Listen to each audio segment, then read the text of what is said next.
चलिए, जीआईएस का समापन समारोह था, क्या कुछ वहां हुआ, किस तरह से प्रेस कॉन्फ्रेंस के बाद ये कार्यक्रम पूरे अपने समापन की ओर बढ़ा। हमारे सहयोगी कुमार संदीप सीधे वहां से लाइव तस्वीरों के साथ और लाइव जानकारी के साथ हमारे साथ जुड़ चुके हैं, उनका रुख करते हैं। संदीप, देखिए, अब ये 2 दिवसीय कार्यक्रम का समापन समारोह था और प्रेस कॉन्फ्रेंस के बाद यह कार्यक्रम अपने आखिरी पड़ाव की तरफ बढ़ गया। क्या कुछ खास रहा इन दोनों दिन में, जब से आरंभ हुआ और आज जब यह कार्यक्रम समापन की ओर गया?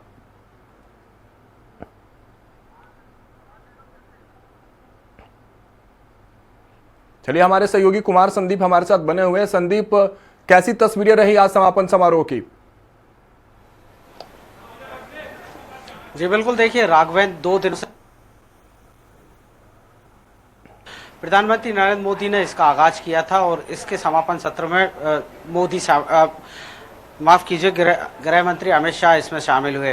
मुख्यमंत्री ने आज इसको लेकर एक प्रेस कॉन्फ्रेंस की और इसमें यही कहा कि ये आयोजन बेहद सफल रहा। 30,77,000 करोड़ के निवेश के प्रस्ताव जो हैं वो आए हुए हैं। इसके अलावा अगर बात की जाए तो अलग अलग जो सेक्टर्स हैं उनमें भी काफी प्रस्ताव जो है वो मिले हुए हैं।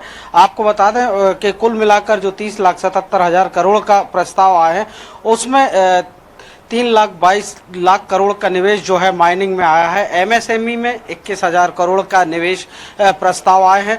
उच्च शिक्षा में 7,000 करोड़ के निवेश प्रस्ताव जो है राज्य सरकार को मिले हैं। इसके अलावा मेडिकल एजुकेशन में 3,000 करोड़ का निवेश के प्रस्ताव राज्य सरकार के पास आए हैं और एमओयू भी साइन हुए हैं। 1,400 करोड़ रुपए जो है विमानन विभाग के निवेश के लिए मिले हैं। कुल मिलाकर पूरा का पूरा जो फोकस रहा वो सीएम का यही कहना था कि उत्साहवर्धक जो है आयोजन रहा और राज्य सरकार की स्थिति भी इससे बेहतर होगी।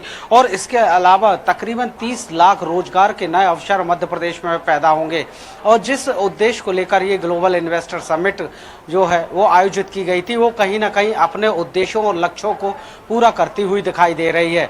जिस तरह से प्रधानमंत्री नरेंद्र मोदी ने 2047 का विजन विकसित भारत का रखा है उसमें मध्य प्रदेश एक अग्रणी राज्य होगा। साथ ही साथ जिस तरह से पहले मध्य प्रदेश की तस्वीर थी वो एक बीमारू राज्य की थी, उससे उभर कर जो है मध्य प्रदेश अब आगे आ रहा है। जिस तरह से अलग अलग अंचलों के माध्यम से रीजनल इंडस्ट्रीज कॉन्क्लेव किए गए, उन्हीं से उत्साहवर्धन जो है वो राज्य सरकार का हुआ और एक कॉन्फिडेंस का जो लेवल था वो भी राज्य सरकार को मिला। और उसके बाद जो है ग्लोबल इन्वेस्टर समिट जो है कई देशों के राजदूत के साथ साथ जो नई कहानी है वो करेंगे। इसके अलावा जो देश के प्रमुख उद्योगपति है वो भी इस समिट में शामिल हुए। तो कुल मिलाकर पूरा का पूरा फोकस जो रोजगार बढ़ाने का था या फिर जिस तरह से शहरों को जो मेट्रोपॉलिटन की संकल्प या जिस तरह का खाका रोड मैप प्रदेश सरकार खींच रही है भोपाल, इंदौर, जबलपुर, ग्वालियर जैसे शहरों को, उसमें भी मदद जो है वो इस इन्वेस्टर समिट से मिलेगी। राघवेंद्र।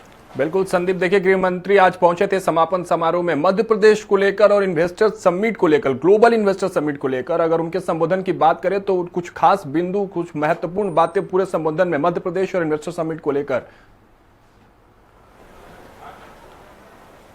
जी बिल्कुल, देखिए उनका भी फोकस इसी बात पर था कि जिस तरह से 2047 के विकसित भारत की कल्पना लेकर प्रधानमंत्री नरेंद्र मोदी चल रहे हैं उसी संकल्पना को पूरा करते हुए मध्य प्रदेश भी दिखाई दे रहा है। उन्होंने ये भी कहा कि मध्य प्रदेश पहले एक बीमारू राज्य के रूप में जाता था, लेकिन जब से बीजेपी की सरकार ने यहाँ पर जो है वो कार्यभार संभाला, इसके बाद से यहाँ की तस्वीर और तकदीर दोनों बदल गई है। कुल मिलाकर इस पूरे आयोजन में 9 से ज़्यादा कंट्री पार्टनर भी शामिल हुए। इस बात का उल्लेख भी जो है अमित शाह ने किया। इसके अलावा जिस तरह से सफल आयोजन रहा इसके लिए भी उन्होंने उत्साहवर्धन जो है वो किया।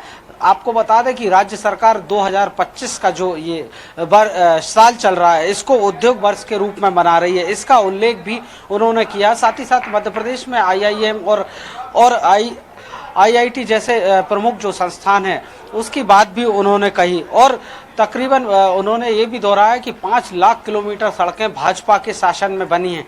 कुल मिलाकर उन्होंने पूरा का पूरा फोकस विकास पर रखा। विकास के साथ साथ उन्होंने ये भी कहा कि मध्य प्रदेश में स्किल्ड लेबर भी मौजूद है, जो कि शिक्षित भी है और युवा भी है। इसके लिए भी उन्होंने जो है ग्लोबल इन्वेस्टर समिट के लिए मध्य प्रदेश को बधाई दी। मध्य प्रदेश में जो मार्केट है अब वो एक्सप्लोर करने की दिशा में आगे जा रहा है, ये अमित शाह ने अपने संबोधन के दौरान कहा। कुल मिलाकर शाबाशी और पीठ थपथपाई उन्होंने राज्य सरकार की इस सफल आयोजन को लेकर। राघवेंद्र, कहीं ना कहीं एक बड़े पैमाने पर, बड़े स्तर, वैश्विक स्तर पर अपनी एक छवि रखने वाली, अलग छवि रखने वाला ये पूरा आयोजन था। लेकिन संदीप देखिए, कहीं ना कहीं इससे पहले भी और इन्वेस्टर समिट, 7 इन्वेस्टर समिट इससे पहले हो चुके हैं और ये जो 2 दिवसीय ग्लोबल समिट था, भव्य आयोजन था। अगर डिफरेंस की बात करें, अंतर की बात करें, तो उन तमाम 7 समिटों और इस भव्य आयोजन समिट जो ग्लोबल इन्वेस्टर समिट हुआ, अगर अंतर की बात करें तो किस तरह से दोनों की तस्वीरें दो किनारों पर खड़ी नजर आती है संदीप? जी बिल्कुल, देखिए राघवेंद्र, जिस तरह से वो समिट जो थी वो रीजनल कॉन्क्लेव थे। मध्य प्रदेश के अलग अलग अंचलों की बात की जाए, जबलपुर की बात की जाए, या फिर नर्मदापुरम की बात की जाए, शहडोल की बात की जाए, या फिर इंदौर की बात की जाए, या ग्वालियर की बात की जाए, यहाँ पर जो कॉन्क्लेव आयोजित किए गए थे, ना कि समिट आयोजित की गई थी। जब यहाँ पर कॉन्क्लेव आयोजित किए और वहाँ पर निवेश के जिस तरह से प्रस्ताव आ रहे थे, उससे जो है मुख्यमंत्री ने कहा कि उनको ताकत मिली और इसी ताकत के चलते जो है उन्होंने भोपाल में ग्लोबल इन्वेस्टर समिट, ग्लोबल में कई विदेश के प्रतिनिधि भी शामिल होते हैं, साथ ही साथ जापान को भी कंट्री पार्टनर इस ग्लोबल इन्वेस्टर समिट में बनाया। वैश्विक स्तर पर इस ग्लोबल इन्वेस्टर समिट को ले जाया गया। इसकी परिकल्पना जब रीजनल इंडस्ट्री कॉन्क्लेव शामिल शुरुआत हुई थी तब नहीं की थी, लेकिन इसके बाद जिस तरह से इसको रिस्पांस मिलना शुरू हुआ, उसके बाद से ही जो है ग्लोबल इन्वेस्टर समिट का खाका खींचा गया, रोड मैप खींचा गया। मुख्यमंत्री विदेशों की यात्रा पर गए, वहाँ के उद्योगपतियों से बात की और उन्हें मध्य प्रदेश आने का न्योता दिया। तो दोनों में अलग अलग अंतर यही समझ में आता है राघवेंद्र कि ये वैश्विक स्तर की जो है वो ग्लोबल इन्वेस्टर समिट इसीलिए इसे नाम दिया गया था। और रीजनल इंडस्ट्री कॉन्क्लेव में जो स्थानीय उद्योगपति हैं या स्थानीय जो रोजगार या जो उद्योग हैं उनको बढ़ावा देने की बात की गई थी, लेकिन अब ये जो है वैश्विक स्तर के निवेश की बात इस ग्लोबल इन्वेस्टर समिट से निकलकर सामने आई है। राघवेंद्र, बिल्कुल संदीप, कॉन्क्लेव जो रीजनल कॉन्क्लेव थे वो आधार बने इस ग्लोबल इन्वेस्टर समिट रूपी इमारत के। बहुत बहुत शुक्रिया संदीप हमारे साथ जुड़ने के लिए और तमाम जानकारियों के लिए। तो देखिए, 2 दिवसीय यानी 24 और 25 फरवरी को ग्लोबल इन्वेस्टर समिट का जो आयोजन था, आज पूर्णतः अमित शाह के संबोधन के बाद, समापन समारोह में शामिल होने के बाद ये 2 दिवसीय समारोह समाप्त हो गया है, माफ कीजिएगा। अब देखने वाली बात ये होगी कि जो इन्वेस्टमेंट और जो MOU साइन हुए हैं वो धरातल पर आखिर कितने उतरते हैं और किस तरह से मध्य प्रदेश की तस्वीर और तकदीर दोनों बदलते नजर आएंगे। फिलहाल मेरे साथ इतना ही, मुझे दीजिए इजाजत, नमस्कार।